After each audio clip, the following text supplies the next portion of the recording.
नमस्कार दोस्तों। अगर आपका फैमिली बड़ा है, फैमिली में बच्चे हैं या फिर खाना बनाने का अगर आपको शौक़ है, तो एक बड़े फ्रिज की ज़रूरत ज़रूर पड़ती है। तो आज के इस वीडियो में हम रिव्यू करने वाले हैं ऑल न्यू हाइसेंस का 564 लीटर, जो कि एक साइड बाय साइड या फिर आप कह सकते हैं फ्रेंच डोर डिज़ाइन वाला रेफ्रिजरेटर है। बजट में आपके लिए एक बहुत ही अच्छा ऑप्शन हो सकता है।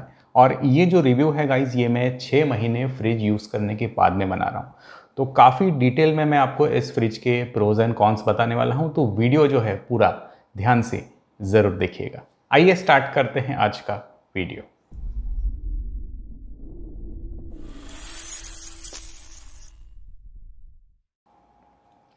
गाइस, जो पहला पॉइंट है दैट इज़ डिज़ाइन। अब ये जो फ्रिज है ये दो अलग अलग कलर ऑप्शंस में आता है। एक है डार्क ग्रे, दूसरा है लाइट ग्रे। लाइट ग्रे को कई लोग सिल्वर भी बोल देते हैं। दोनों भी ये जो वेरिएंट है, जो दोनों मॉडल हैं, इनके बाइंग लिंक मैंने आपको नीचे डिस्क्रिप्शन में दिए हैं। तो गाइस, जब भी आप इस तरह के होम अप्लायंसेस खरीदें, हो सके उतना मेरे अफिलिएट लिंक से जाकर ही खरीदें, क्योंकि आपका परचेस प्राइस तो वैसे भी सेम ही होता है। और हाँ गाइस, दिवाली आ रही है, क्या पता कोई बढ़िया धमाकेदार दिवाली ऑफर आपके हाथ में आ जाए। तो एक बार अफिलिएट लिंक ओपन करके इसके प्राइजेस और ऑफर ज़रूर देखिए। वापस आते हैं डिज़ाइन की ओर। तो जैसे मैंने बताया कि दो कलर इसमें अवेलेबल हैं और इसका जो फिनिश है फ्रंट का, वो बिल्कुल मैट फिनिश है। तो ये बात मुझे पर्सनली काफ़ी अच्छी लगी, क्योंकि जब मैं शोरूम में गया, अलग अलग जगह पे मैंने रिसर्च किया, तो मैं देख रहा हूँ कि आजकल जो फ्रिज आ रहे हैं वो इतने ग्लॉसी आ रहे हैं, ग्लास फिनिश में आ रहे हैं, जेट ब्लैक फिनिश में आ रहे हैं, पियानो ब्लैक में आ रहे हैं। Guys, let me tell you, ये सारी जो चीज़ें हैं ना, ये सिर्फ शोरूम में ही अच्छी लगती हैं। एक बार आप घर पे लेके आएंगे, उस पर दाग लगेंगे, फिंगरप्रिंट लगेंगे, बार बार कौन साफ करेगा।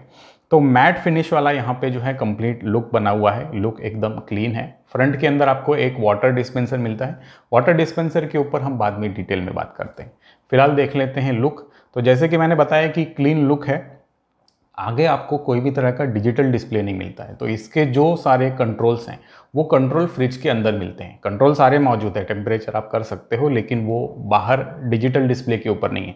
तो अगर आपको डिजिटल डिस्प्ले पसंद है, या फिर आप चाहते हैं कि भाई मेरे फ्रिज के अंदर एडवांस फीचर होने चाहिए, जैसे वाईफाई वगैरह होना चाहिए, तो वो सारी चीज़ें इसके अंदर नहीं है। अगर आप चाहते हैं कि ये सारे फीचर्स आपको मिलें, तो आप मेरा जो LG का 547 लीटर का जो फ्रिज है उसका जो रिव्यू है, रिव्यू आपको आई बटन या डिस्क्रिप्शन में मिल जाएगा। एक बार उसको आप जाके देख लीजिए। उसमें वाईफाई और ये सब ढेर सारे फीचर्स हैं। इसमें आपको मिलता है स्पेस। तो स्पेस की बात कर लेते हैं। इसका जो फ्रीज़र कैपेसिटी है वो है 217 लीटर्स, और जो फ्रेश फूड का कैपेसिटी है वो है 347 लीटर्स। जैसे कि मैंने बताया, वाटर डिस्पेंसर आपको मिलता है, और इतना ये जो बड़ा एरिया है 564 लीटर्स का, इसको कूल करने के लिए अलग अलग टेक्नोलॉजी है, जैसे कि मल्टी एयर फ्लो। अब बात कर लेते हैं इसके कुछ स्पेशल फीचर्स की। तो यहाँ पे इसका जो पहला स्पेशल फीचर है गाइस, कि इसके अंदर जो कंप्रेसर यूज़ किया गया है वो इन्वर्टर टेक्नोलॉजी वाला कंप्रेसर है। तो इन्वर्टर जो कंप्रेसर होते हैं गाइस, हम सब जानते हैं कि ये काफ़ी पावर एफिशिएंट होते हैं। मतलब आपके बिजली का जो बिल है, सबसे पहले तो वो कम आएगा। दूसरा फ़ायदा ऐसा है कि ये फ्रिज अगर आप किसी छोटे सोलर इन्वर्टर या फिर छोटे सोलर PCU के ऊपर चलाना चाहते हैं, जैसे मैं चलाता हूँ, तो बड़े आसानी से चल जाएगा। और मेरे पुराने सब्सक्राइबर्स ये जानते हैं कि मेरे मैक्सिमम जो होम अप्लायंसेस हैं वो मेरे सोलर सेटअप के ऊपर चलता है। अगर आपको मेरा सोलर सेटअप देखना है, बहुत छोटा सा है, तो आई बटन या फिर डिस्क्रिप्शन में वीडियो का लिंक मिल जाएगा, एक बार जाके देखिए। नेक्स्ट यहाँ पे जो स्पेशल फीचर मिलता है दैट इज़ वाटर डिस्पेंसर।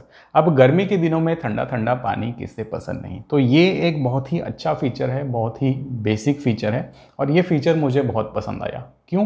क्योंकि ये जो इसका फीचर है वाटर डिस्पेंसर, ये मैनुअल फीचर है, सिंपल है। मैंने जब फ्रिज लेते वक्त रिसर्च किया, तब मैंने देखा यार, पानी भरने की जगह कहीं फ्रिज के साइड में है, अंदर है, पीछे है, फिर वहाँ से एक पंप चलता है। पंप फिर वो पानी जो है आपके फ्रिज के डोर में लेके आता है। तो पंप हो गए, मोटर्स हो गए, इन सारी चीज़ों में फेलियर के चांस जो है वो बनते हैं आगे जाके। 3-4 साल, 5 साल, जब आपकी वारंटी ख़त्म होगी ना, इसके बाद में ये सब प्रॉब्लम स्टार्ट होते हैं। तो इसके अंदर जो वाटर डिस्पेंसर है वो बिल्कुल मैनुअल है। ढक्कन खोलो, पानी भरो, आगे फ्रंट में टैप लगा है, टैप खोल के आप आपका जो भी पानी है सिंपली भर लो। ये जो कंप्लीट वाटर डिस्पेंसर है, इसको निकालना, साफ़ करना काफ़ी आसान है।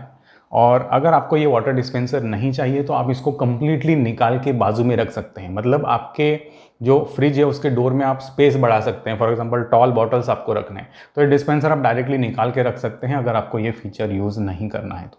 मैनुअल डिस्पेंसर है, मुझे बहुत ही पसंद आया। अब हम बात कर लेते हैं गाइज इसके डिमेंशंस की। ओके, अब जो कंपनीज हमें डिमेंशंस बताते हैं प्रोडक्ट के, वो प्रोडक्ट के बाहर के बताते हैं, ठीक है, इतना लेंथ इतना विड्थ। लेकिन हमें जो खाना रखना है भाई फ्रिज के बाहर थोड़ी ना रखना है, हमें खाना तो फ्रिज के अंदर रखना है ना। तो यूट्यूब पे पहली बार सिर्फ मेरे चैनल के ऊपर मैं आपको बताता हूँ कि फ्रिज के अंदर के जो शेल्फ हैं जो खाते हैं इसका डिमेंशन क्या होता है। अगर अच्छा लगता है तो सब्सक्राइब वाला बटन ज़रूर दबाइएगा। तो आइए देख लेते हैं कि अंदर स्पेस कितनी कितनी आपको मिलती है। दोस्तों, जो फ्रिज का नाप लेने के लिए हम मेथड यूज़ करेंगे वो बिल्कुल ओल्ड स्कूल है। एक मेजरिंग टेप से हम इसका नाप ले लेते हैं। तो जो फ्रेश फूड एरिया है उसका कंप्लीट हाइट आपको मिलता है 45 इंचेस, करीब 45 इंच। जो नीचे का एरिया है ड्रॉवर्स का वो मैं आपको अलग से बताऊंगा। ये जो शेल्फ है इसका विड्थ आपको मिलता है करीब 17 17.5 इंच, और ये जो शेल्फ है इसका डेप्थ आपको मिलता है 13 इंच।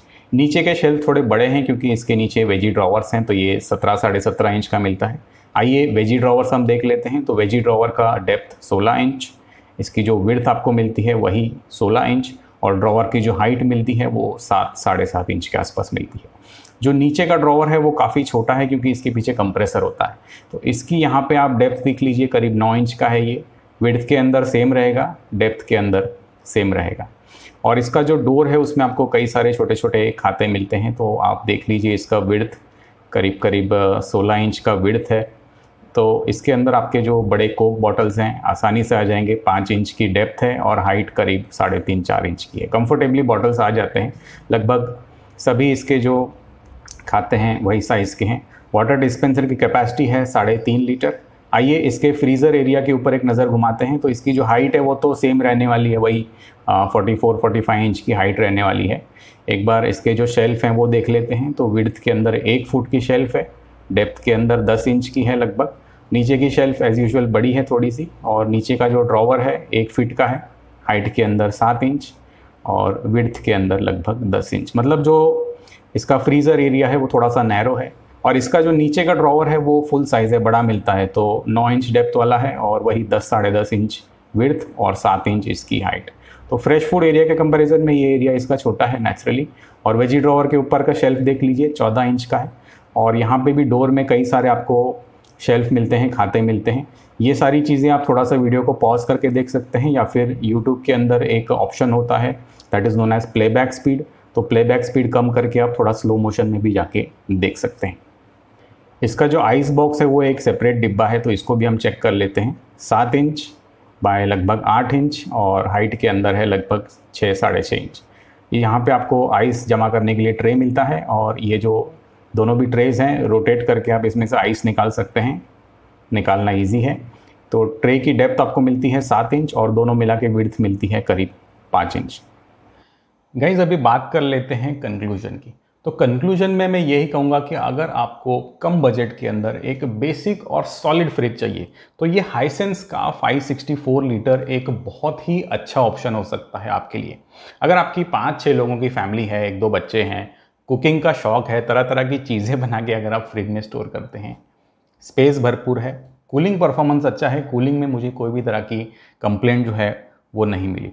और ये जो है एक बिल्कुल सिंपल नो नॉनसेंस मैं डिज़ाइन कहूँगा। अगर आप फ्रेंच डोर लेना चाहते हैं कम बजट में तो एंट्री लेवल ऑप्शन एक बहुत ही अच्छा हो सकता है।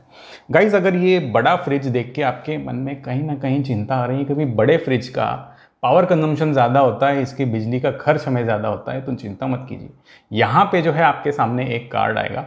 मैंने बाकायदा पावर मीटर लगा के इसका जो पावर कंजम्पशन है वो टेस्ट किया है। वहाँ पे जाके आप आपकी जो भी गलत फहमियाँ हैं उसको दूर कर सकते हैं।